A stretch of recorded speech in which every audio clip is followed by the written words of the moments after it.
আপোনালোকে মন্দিৰ গীতটো শুনাত সহযোগ কৰক।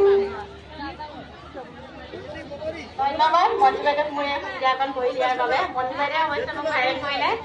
মনৰ যিবোৰ আক্ষেপ খুব সেইবিলাকে ভাবি পেলাই লিখিছিলো। শুনক আপোনালোকে। বান্ধৱী সফল সাৱধান হ'ব হ'ল, ছটা সেৱা বাঢ়ি আজি এশটামান হ'ল। বান্ধৱী সফল সাৱধান হ'ব হ'ল, ছটা সেৱা বাঢ়ি আজি এশ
ইমান অৱহেলা আমি বিচাৰিছো আমাৰ প্ৰাপ্য মজুৰি কিন্তু আমাক কিয় কৰে ইমান অৱহেলা কিছুমানে কয় অংগনবাড়ী কেন্দ্ৰ আৰু কি লাগে ইমান কম সময়ত থাকি